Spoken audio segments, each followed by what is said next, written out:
Assalamualaikum warahmatullahi wabarakatuh. Ketemu lagi dengan saya, Herman Zambe. Kali ini saya akan membahas tentang Tuhan yang menciptakan dan Tuhan yang diciptakan. Seperti yang pernah saya jelaskan dalam video-video sebelumnya, bahwa Tuhan itu ada dua. Tuhan yang menciptakan alam semesta dan diri kita, dan Tuhan yang diciptakan oleh akal pikir manusia. Tapi sebelumnya, seperti biasa, saya akan ngajak ngopi, ngobrol perihal iman, ngobrol perihal Islam. Nikmat. Hidup ini harus dinikmati, dan nikmat adalah rasa, bukan pikiran.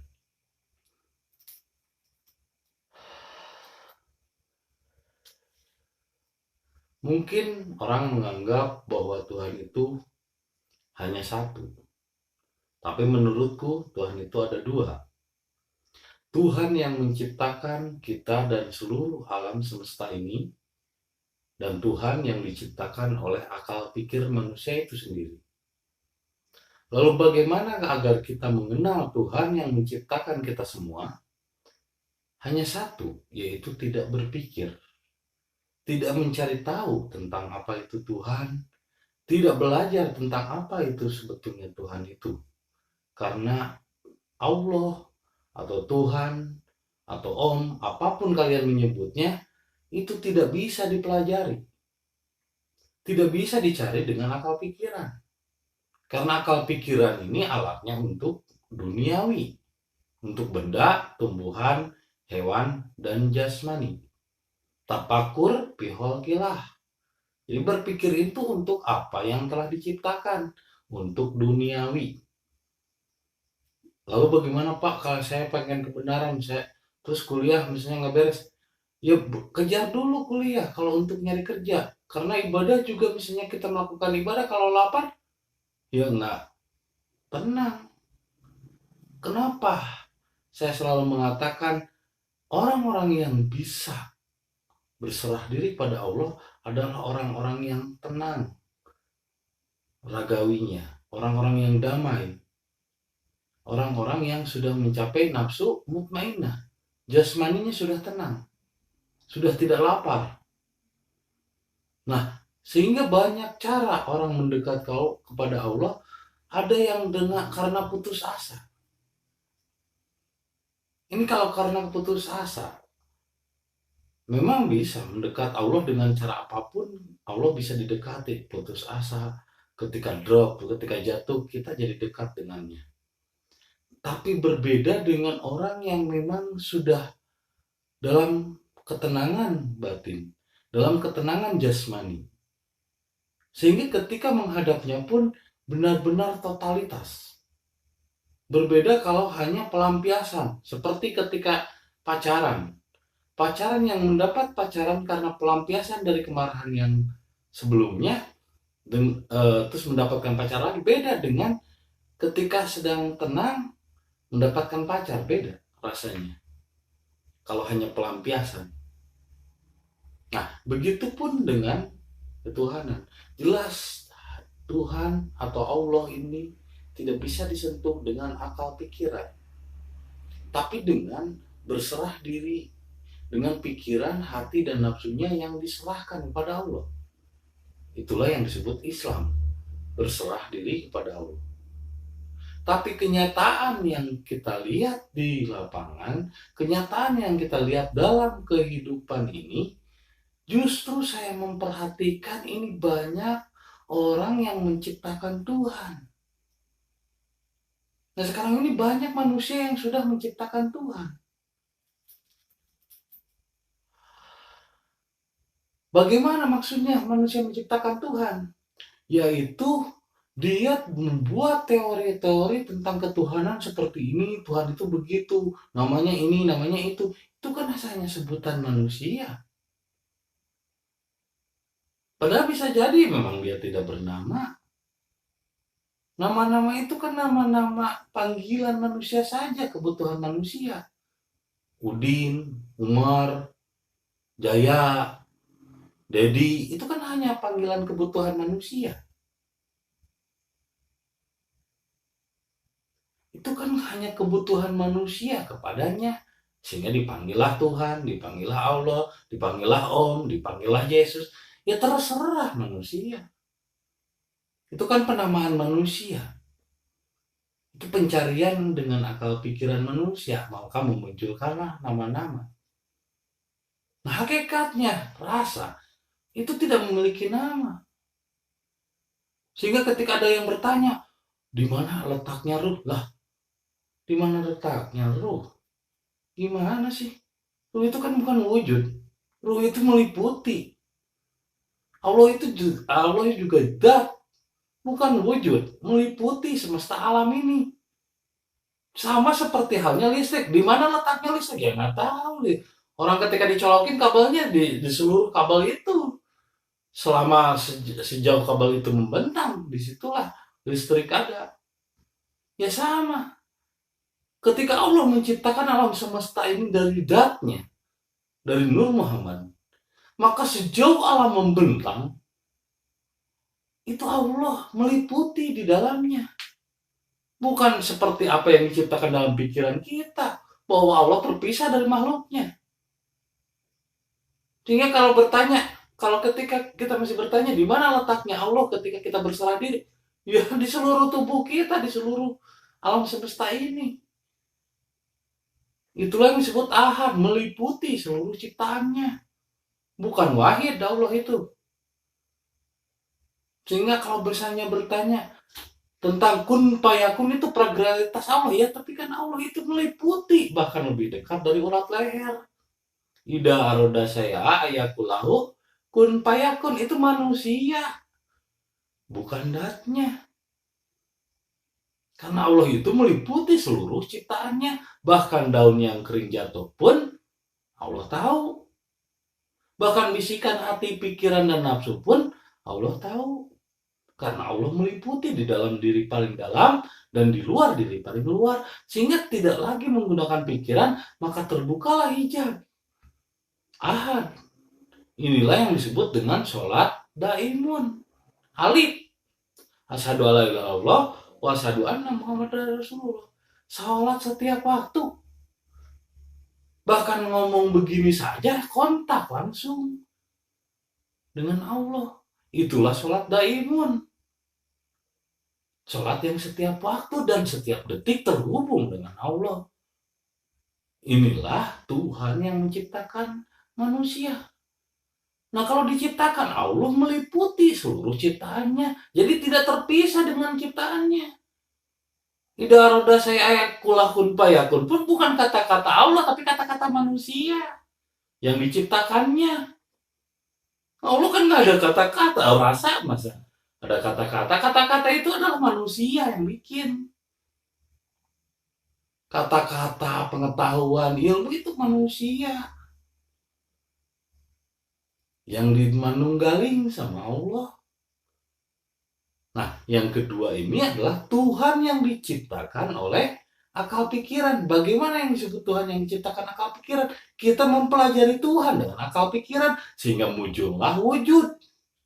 Jadi Allah itu harus berwujud, dan wujud yang dimaksud dengan Allah itu terpisah dari makhluknya.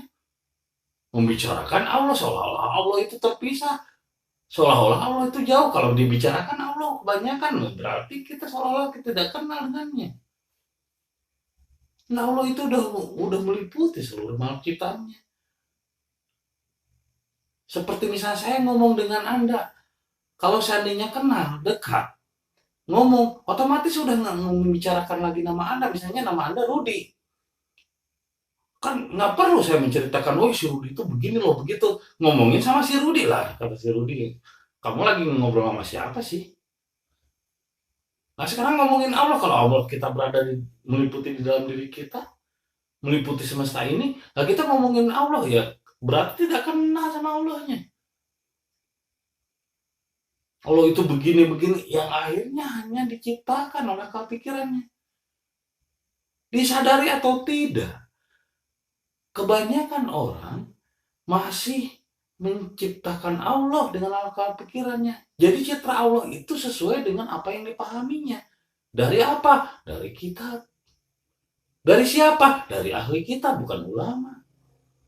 Nah, ulama ini adalah orang yang menyatu larut dengan ilmunya Allah. Orang yang menyatu dan larut dengan alam. Sehingga dia menyatu dengan alam, kontemplasi dengan alam. Menyatu dengan seluruh manusia lain, memberikan kebahagiaan. Tidak pernah mengancam. Yang namanya ulama itu memberikan kesejukan, kedamaian, cinta kasih sesama. Nah ini tiba-tiba datang. Wah ini diajak nih, nggak sesuai. Wah ini siapa ini? Ngaku ulama, tapi kok ajarannya kebencian. Ngaku ulama, tapi kok hasut. Ngaku ulama, sedikit-sedikit ajab, sedikit-sedikit kafir kalau tidak sepaham dengannya. Nah ini mah bukan ulama, dajjal. Dajjal ngaku ulama. Memang dajjal itu siapa? Dajjal itu ahli kitab. Dajjal itu ulama su. Ngaku ulama, dajjal itu. Aku udah bilang, terus tiba-tiba ada yang bertanya, ya Ustaz, kalau seandainya dajjal itu ada tulisan kafir di jidatnya, bayangan kafir di jidatnya, maka tidak akan ada orang yang mendatanginya dan beriman kepadanya. Kan disebutkan dalam hadis dajjal ini banyak pengikutnya. Kata saya, itu ibaratnya adalah seperti rokok. Meskipun ditulis dilarang merokok dapat menyebabkan gangguan kehamilan dan dapat menyebabkan kerusakan otak dan lain sebagainya. Meskipun ada larangan ya tetap aja banyak orang yang merokok. Bahkan menurut saya jajanan terlaku di Indonesia ini adalah rokok dibandingkan bakso. Ya sama seperti dajjal. Orang-orang yang dicokoki ilmu-ilmu dari katanya, dari ahli kitab, menganggap dajjal itu kepada orang lain, padahal dirinya sendiri dajjal. Menganggap dajjal ini tidak akan diikuti oleh orang-orang Islam. Lah, orang rokok aja dilarang masih banyak dibeli kok. Kalau ada tulisan jidatnya kafir, katanya mungkin orang gak bakalan iman kepadanya. Kalau dia suka ngapirin kok. Malah banyak diikutin orang. Suka ngapirin orang. Anggap dirinya paling Islam. Itulah dajjal. Ini dajjal inilah yang menciptakan Allah. Jadi Allah diciptakan oleh akal pikirnya. Allah dibayangkan menurut logika berpikirnya. Karena apa? Karena Allah dipelajari. Lah Allah dipelajari. Akhirnya muncul wujud. Allah seolah-olah tidak terpisah dari makhluknya. Jadi Allah itu jauh dari makhluknya. Allah itu jauh di sana. Oh jadi harus menghadap ke sana untuk bertemu Allah. Lah masa Allah jadi ada di suatu tempat di sana di situ. Padahal Allah itu meliputi mau di timur, mau di barat, mau di belakang, mau di atas, di depan, bahkan di dalam, paling dalam, di luar paling luar. Meliputi seluruh ciptaannya, bukan terpisah. Yang membuat Allah terpisah dari makhluknya adalah akal pikir. Allah yang diciptakan oleh pikiran. Allah yang dipelajari oleh hafalan. Makanya senang UAS, karena mau UAS, ujian akhir semester, jadi ngapalin. Jadi hafalan. Jadi Allahnya taunya cuma dari hafalan. Cuman tahu tapi tidak kenal. Jadi akhir ini banyak orang yang tahu Allah tapi tidak kenal sama Allahnya. Sama seperti kalian misalnya tahu Jokowi dan Prabowo, tapi apakah kenal dengan Jokowi dan Prabowo-nya? Ya nggak kenal. Dan ngapain juga kita ngomongin kalau nggak kenal? Kalau cuma tahu doang. Wah Allah itu begini loh, begitu loh. Nah, baru tahu, tidak kenal juga. Nah ini ya Tuhan yang diciptakan oleh akal pikiran. Ini kebanyakan yang diekspor dari luar.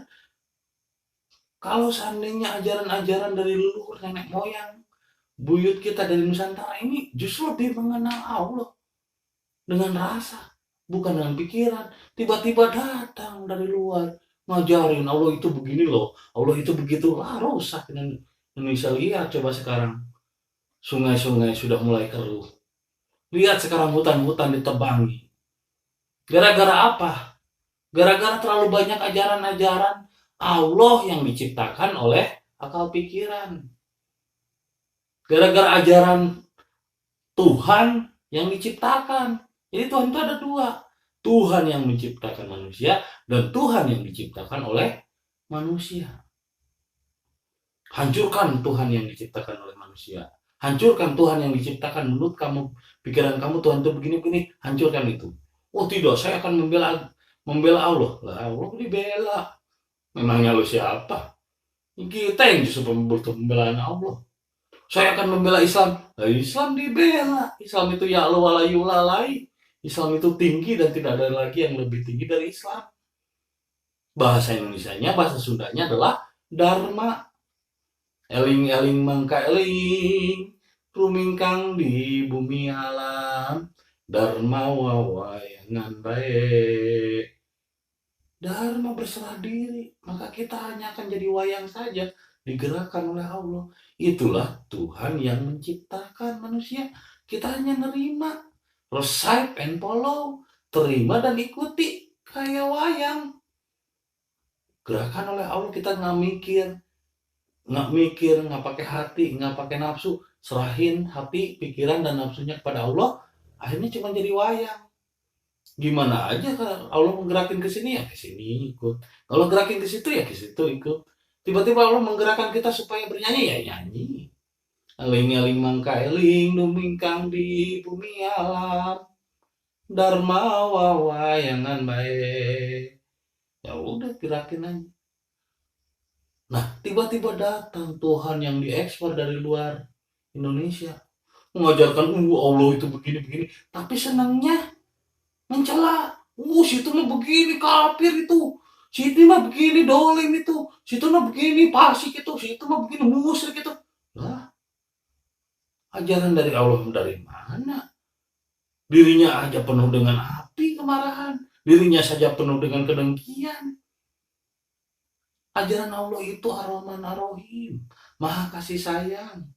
Bismillahirrahmanirrahim. Kalau kita udah gumulung menyatu dengan kekuasaan Allah yang ada di luar dan di dalam diri kita, maka sifatnya akan Rahman dan Rahim. Ajarannya pun penuh kasih.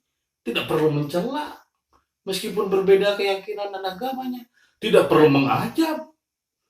Oh, diajab nih sama Allah karena telah menghina saya. Nah, itu mah nafsu, itu mah api, bukan ajaran kasih sayang, bukan Allah yang menciptakan. Itu mah Allah yang diciptakan oleh akal pikirannya, sehingga kegesek dikit kayak korek api langsung kebakar. Anak kecil masuk nyemplung sedikit ke kolam yang dangkal dan sempit, langsung keruh kolamnya. Berarti rasa diri kita masih cetek, masih dangkal. Kalau kita mudah terpengaruh, kalau kita mudah marah. Nah, kalau kita seperti lautan yang luas dan dalam, orang masukin kotoran, orang masukin sampah, ya kagak pengaruh apa-apa. Karena ajarannya kasih sayang. Karena ajarannya sesuai dari Allah. Allah itu maha kasih sayang. Allah itu menciptakan seluruh alam, meliputi yang ada dalam diri kita. Sehingga ajarannya kasih sayang. Tidak membenci, tidak mencela, tidak menghasut. Tidak cari-cari kesalahan orang lain. Orang yang selalu membicarakan orang lain dan mencari-cari kesalahan orang adalah orang yang berada di tahapan rendah. Low people talk about other. Orang rendah selalu membicarakan orang lain.